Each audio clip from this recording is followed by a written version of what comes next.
പ്രിയ ശ്രോതാവേ, ഈ പുതിയ വിശകലനത്തിലേക്ക് നിങ്ങൾക്ക് സ്വാഗതം.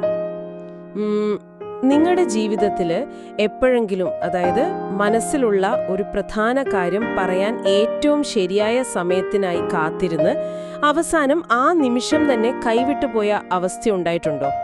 അതെ, പ്രത്യേകിച്ച് പ്രണയത്തില് അങ്ങനെ പലർക്കും സംഭവിക്കാറുണ്ടല്ലേ? സത്യം. അപ്പോ ഇന്ന് നമ്മൾ ഈ വിശകലനത്തിൽ നോക്കുന്നത് ഉമാകാന്ത് കോടി എഴുതിയ ആരോമലെ എന്ന നോവലിന്റെ കഥയാണ്. ഇതില് പ്രണയത്തിലെ ഈ നിശബ്ദത എത്രത്തോളം അപകടകരമാണെന്ന് നമ്മൾ കണ്ടെത്താൻ പോവുകയാണ്. തീർച്ചയായും. ഈ കഥ നടക്കുന്നത് ഹൈദരാബാദിലെ ഒരു കമ്പനി ബസ്സിലാണ്. അവിടെ സ്ഥിരമായി യാത്ര ചെയ്യുന്ന രണ്ടുപേരാണ്, അദ്വയും സാൻവിയും. അതെ. ഇതില് അദ്വൈ ഒരുതരം മൂന്നാമത്തെ വരിയിലെ വിൻഡോ സീറ്റിലിരുന്ന് എല്ലാം ശ്രദ്ധിക്കുന്ന ആളാണ്. പക്ഷെ വികാരങ്ങൾ തുറന്നു പറയാൻ ഭയങ്കര മടിയാണവന്. നേരെ തിരിച്ച് സാൻവി എല്ലാം തുറന്നു പ്രകടിപ്പിക്കുന്ന പ്രകൃതക്കാരിയാണല്ലേ? അതെ അതെ, കൃത്യം. അവള് ഭയങ്കര എക്സ്പ്രസീവാണ്, എല്ലാം തുറന്നു പറയും. വരാൻ എപ്പോഴും ഇങ്ങനെ ലോഡായിക്കൊണ്ടേയിരിക്കും. ശരിക്കും എന്തുകൊണ്ടാണ് അവനിങ്ങനെ? ബഫറിംഗ് എന്ന് പറഞ്ഞത് വളരെ കൃത്യമാണ് കേട്ടോ. കാരണം ഇവർ തമ്മിൽ ഇന്നോ ഇന്നലെയോ തുടങ്ങിയ ബന്ധമല്ല. കുട്ടിക്കാലം മുതലേ ഇവർക്കറിയാം. ഈ പുസ്തകത്തിൽ വളരെ രസകരമായൊരു കുട്ടിക്കാല സംഭവമുണ്ട്. പണ്ട് അദ്വൈ ചെയ്ത ചെറിയൊരു തെറ്റിന് പ്രതികാരമായി സാൻവി അവനെ പാനിപ്പൂരി കഴിച്ച ബില്ല് കൊടുക്കാൻ ഏൽപ്പിച്ച് കടന്നു കളയുന്നുണ്ട്. ഓ, അതൊരു രസകരമായ പ്രതികാരമാണല്ലോ. അതെ, കേൾക്കുമ്പോ ചെറിയ തമാശയാണെങ്കിലും ഈ പഴയ പകയും കുസൃതികളും പിന്നെ ആഴത്തിലുള്ള സൗഹൃദവും അവർക്കിടയിൽ ഇപ്പോഴുമുണ്ട്. അതുകൊണ്ട് പ്രണയം പറഞ്ഞാൽ ആ സൗഹൃദം കൂടെ നഷ്ടപ്പെടുമോ എന്നൊരു പേടിയാണ് അദ്വൈന്. പറയാൻ ഒടുവിൽ ധൈര്യം സംഭവിക്കുന്നു. പക്ഷേ അവൻ സംസാരം തുടങ്ങി വരുമ്പോഴേക്കും അവരുടെ സുഹൃത്തായ അർജുൻ അവിടേക്ക് വരുന്നു. ഓ, അപ്പോ എല്ലാം കൊളമായി അല്ലേ? ശരിക്കും കൊളമായി. അർജുനെ കണ്ടതും ഭയം കാരണം അദ്വൈ പെട്ടെന്ന് സംസാരം മാറ്റുകയാണ്. അത് കേട്ടതും സങ്കടവും ദേഷ്യവും സഹിക്കാനാവാതെ സാൻവി അവന്റെ മുഖത്തടിക്കുന്നു. വാവ്, ആ അടി ശരിക്കും അവൾക്ക് കൊടുക്കാൻ തോന്നും.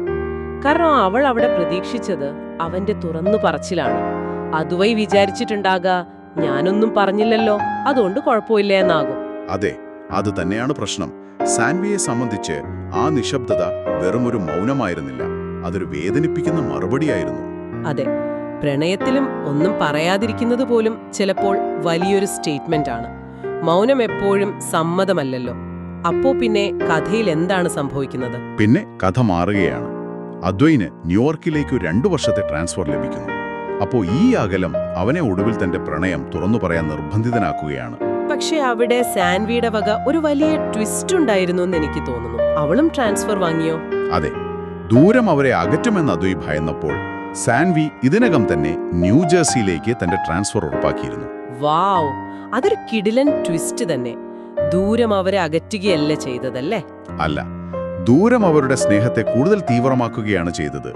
അവസാനം ന്യൂയോർക്കിലെ ആ മനോഹരമായ എൻഗേജ്മെന്റിന് ശേഷം ഹൈദരാബാദിലേക്ക് തിരികെ വന്ന് അവർ നടത്തുന്ന പരമ്പരാഗത കല്യാണത്തിൽ ഈ കഥ പൂർണ്ണമാകുന്നു. എന്തായാലും നല്ലൊരു കഥ. പ്രിയ ശ്രോതാവേ, ഈ കഥ നിങ്ങളെ എങ്ങനെ സ്വാധീനിക്കുന്നു എന്ന് ചിന്തിച്ചു നോക്കൂ. നമ്മളും അദ്വൈനെ പോലെ ഏറ്റവും അനുയോജ്യമായ സമയത്തിനായി കാത്തിരുന്ന് പലപ്പോഴും പ്രിയപ്പെട്ടവരോട് പലതും പറയാതിരിക്കാറില്ലേ? അതെ, പക്ഷേ സമയമെന്നത് നമ്മൾ തീരുമാനിക്കുന്നതാണ്. അതൊരു കേവലമായ ആശ്വാസമല്ല എന്നാണ് ഉമാകാന്ത് കൂടി ഈ കഥയിലൂടെ നമ്മളെ പഠിപ്പിക്കുന്നത്. സത്യം.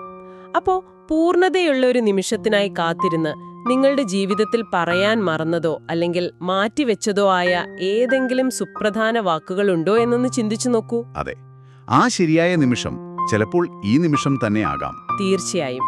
അപ്പോൾ ആർക്കെങ്കിലും എന്തെങ്കിലും പറയാനുണ്ടെങ്കിൽ അതിപ്പോൾ തന്നെ പറയുക. ഈ വിശകലനം ശ്രദ്ധിച്ച എല്ലാവർക്കും നന്ദി.